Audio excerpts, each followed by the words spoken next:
Good morning, y'all. Hello from Bali again. I know I'm very backlit, but I wanted y'all to be able to see just the gorgeousness of this villa.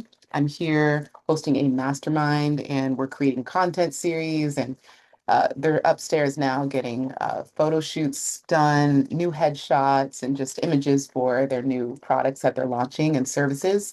We have a couple of them launching retreats from here, all of them launching content series. It's been really cool to kind of build this out, and at the top of the year, I recognize the gap in the marketplace with execution. Everyone can be inspired to create, but very few are inspired to execute. And I've been executing on content for 24 years. So I've overcome that fear, that gap. Um, there's nothing that gets in the way of me creating content when I have an idea anymore. And that's a skill. I know over time that muscle's been developed. So being able to be here and creatively direct over, yesterday we shot 45 videos. We collectively between the three of them, and I'm behind the scenes directing, calling the shots, directing the videos, and sometimes holding the teleprompter. But it's been fun. So we have a few more videos to crank out today, some of the marketing videos, and yeah, and editing. So it's been a great week, and I'm just grateful for those who come to my events. These are the 9 years of hosting in Bali. It's an absolute blessing, and I'm intentional about how I market these. They're not really just something that everyone should come to. I always encourage people to work with me virtually first, so that in person it's like we're picking up from where we left off versus coming together, you're meeting for the first time. Some people have like, I don't know, I'm not, they don't fangirl, but I can tell that there's like this starstruck feeling of like, is it really you? Like you're just the same. And oh my gosh. And we can get through all of that virtually so that when you come here, you're ready to work because I put you to work. They'll tell you I have two sides of me. Glow is the cheerleader, but Gloria is the coach. So the coach comes out a lot in these boot camps and retreats. Um, but yeah, it all is to get the job done. Okay. This video is going to be shorter, and obviously, yesterday was a very uh, listen. Oh no, let me get a sip. Mm. I don't even know what this video is going to be titled. I don't even know how this is all going to come out. I just know that in the middle of me being in this beautiful setting with beautiful women, and we're all creating these beautiful products and series and launches, like I'm immersed in beauty. And then the minute I have few minutes here and there to check into social, to check my messages, and to see chaos ensue, I think when I heard of Charlie Kirk's shooting, and then when I heard that he had passed, there was like a 14-hour gap. I think I had scrolled ever so briefly on threads, and I saw a couple things about he got shot, and that was the extent. I was like, you know, just I feel like I couldn't even comprehend. I was like, is that the same Charlie Kirk that was the Groypers and your body, my choice? And he said a lot of misogynistic and racist things. Is that the same guy? I don't have time to fully process. And then the next morning, because we're 12 hours ahead of East Coast time in Bali, we had fully processed by the time we woke up that he was assassinated. It was a hit job. Many people saying it was an inside job. There were some people, zooming in on a guy in a white hat giving baseball signs. I played softball for almost a decade when I was growing up. So, you can recognize that there are some signs being given. And it's just interesting because when it comes to that was such a clean shot, and not ugh, the juxtaposition of clean and shot, because I'm recognizing it was such a gruesome way to go out, but that's a trained job is what I'm saying. That's not an everyday person. That's like someone. I feel like someone was paid to execute that mission. And the irony that This was when Charlie Kirk was nudging Donald Trump to release the Epstein files. I don't know. People are calling it a sacrifice for the Republican Party because all of a sudden it takes all of the attention off the Epstein files, just off of more things that they're getting away with doing in the White House every single day. I've said this on threads, and you can call it fear mongering. Some people have, but I'm gonna stand by it. If you can evaporate, if you can evacuate the U.S. until Trump's presidency term is finished, I highly recommend you do so. There are people that have done it with kids. There are people that have done it with corporate jobs. I know it will take effort. I know it will take um, intention and planning and money. And I think sometimes what keeps many of us stuck is that in order for us to fully appreciate an option exists, it has to look easy. And if there's effort behind the option, we no longer want to pursue it. And everything that I've done, everything that I've desired, everything that I've pursued has taken an incredible amount of effort. Nothing, nothing worth having is effortless. Nothing worthwhile will come easy. And I don't know where we get off on thinking that, oh, well, if it's not easy, then I'm just not going to entertain it as an option. I don't know if you have kids. I don't know if it's an easier thought to know that every time you send them away, I don't even have to say it. Every time you send them off to school, if that's easier for you, like you could rest during the day knowing that they are safe. I, I, I don't know. I don't know. It's all very interesting. It's all very strange. It's all very scary. I don't feel this when even as Nepal has a revolution. I'm in Indonesia where they were doing protests a week ago. Um, there are many governments in the world. Most governments, let's start there. Most governments in the world are corrupt. Like governments weren't created to actually govern the people. It was to protect the elite, pad their pockets, and maybe pass a couple laws here and there that benefit the good of humanity. But there is no government that exists for the benefit of everyone. It's just not how it works because you wouldn't be able to stay in power. You wouldn't be able to pad your pockets. There are just some things that we sweep under the rug because it allows us to be somewhat functional. So, yeah, corruption is everywhere. So, I'm not saying any other country that you move to, poof, corruption is gone. The corruption will look different. And I don't know blue collar, white collar corruption, whether you measure it differently, but I think it's interesting how the US's version of corruption is dressed in a suit. And so you're like, well, it just is what it is, or it's just not that bad. And you know how things are. And it has to be this way. Ah, does it?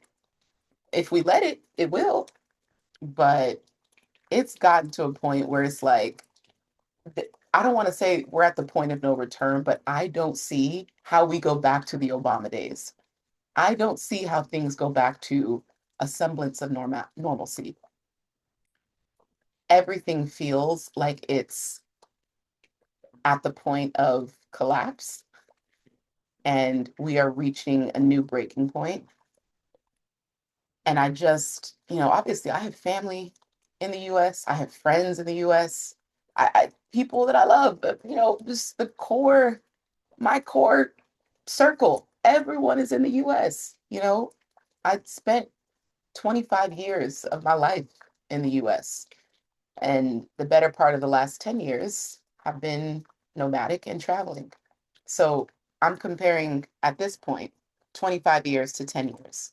So before I can have an accurate, I guess, comparison, I still have 15 more years to be abroad before I can fully say, okay, this is the difference. At the same time, most of these past 10 years where I've spent either fully nomadic or mostly abroad, I have been the most um, mature, educated, like aware when you're comparing.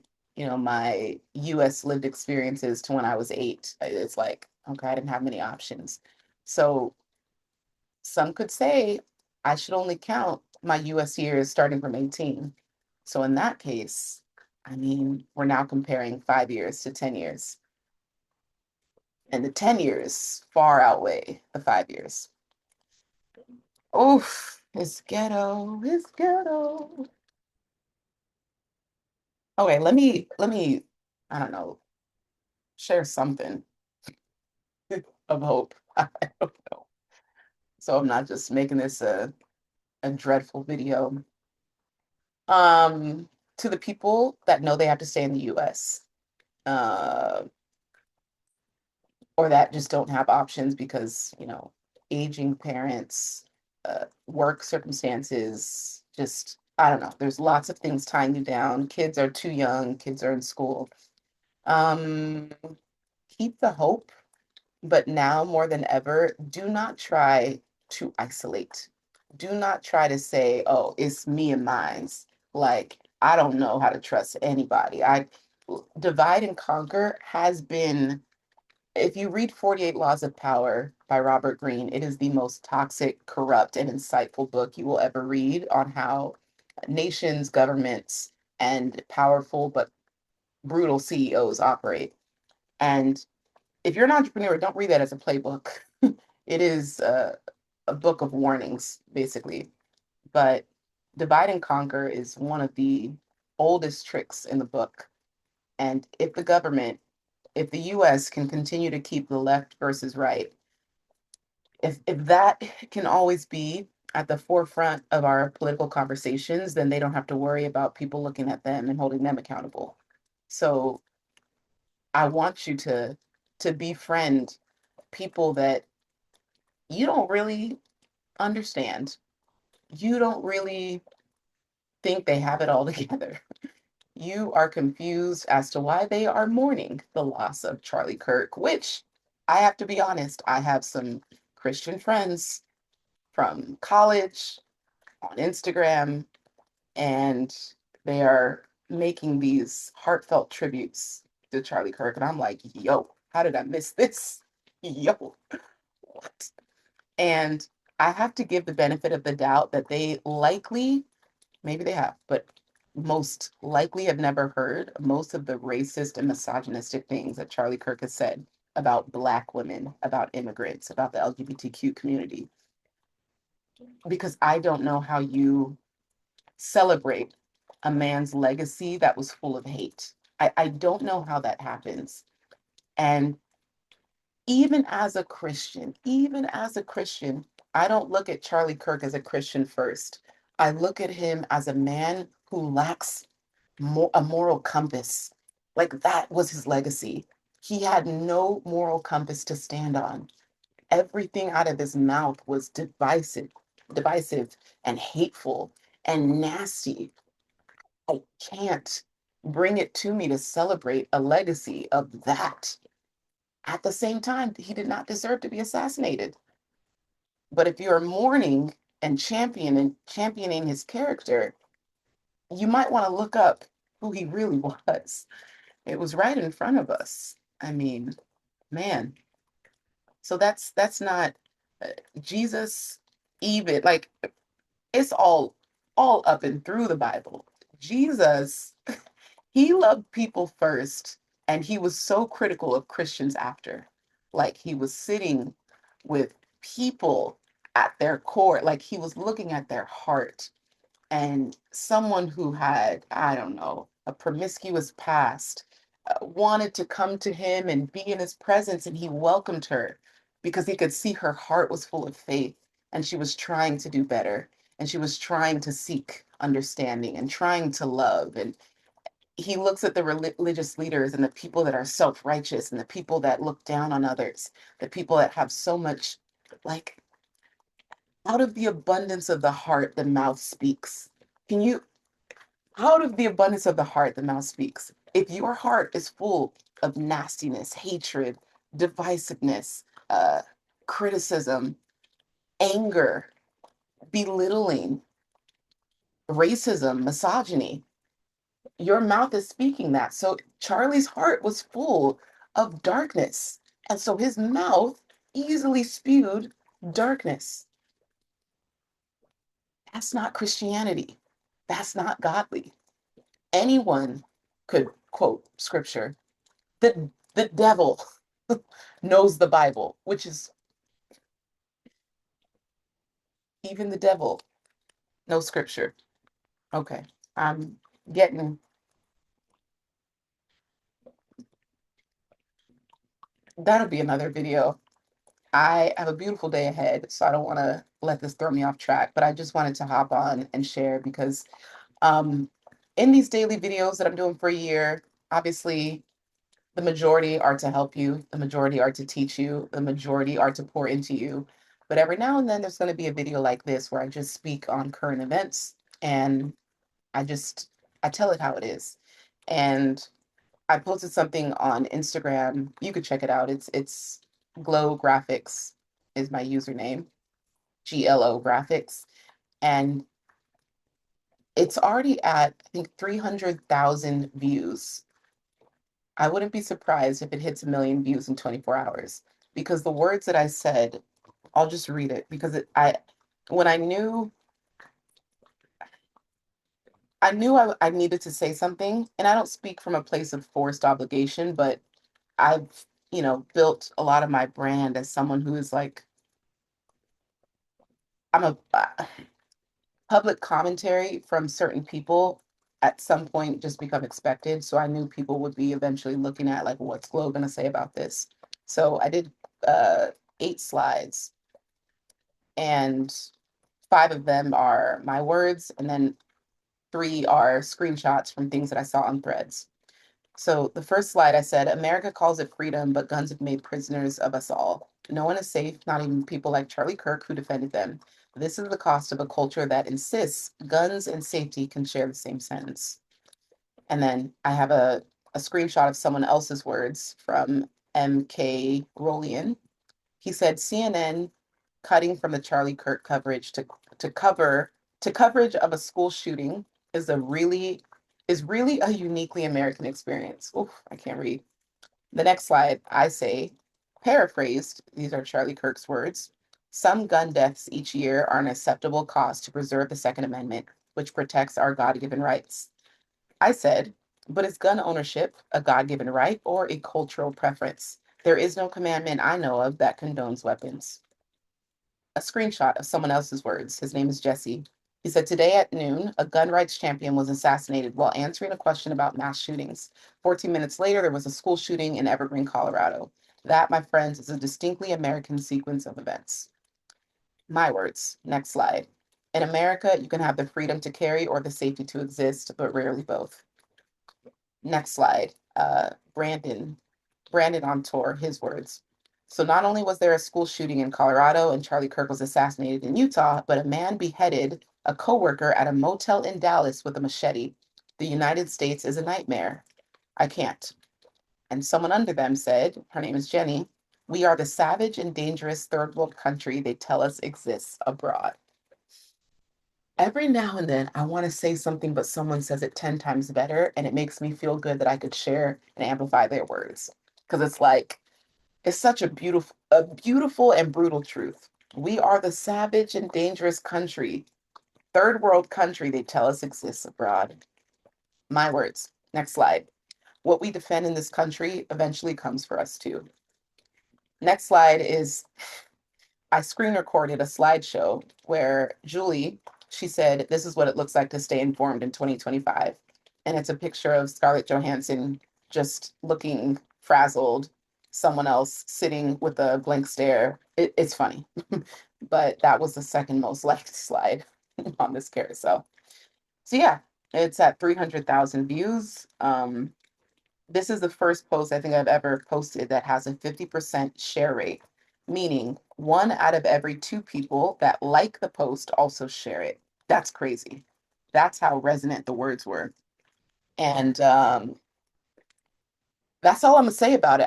I don't think there's anything more to contribute. It comes down to the fact that like guns are just a natural part of our culture now. that were willing to accept the consequences of homicides and school shootings and assassinations. And again, the assassination, inside job, outside job, we're like, well, it is what it is because we allow guns. That just doesn't happen abroad. It just doesn't happen around in other countries in the world.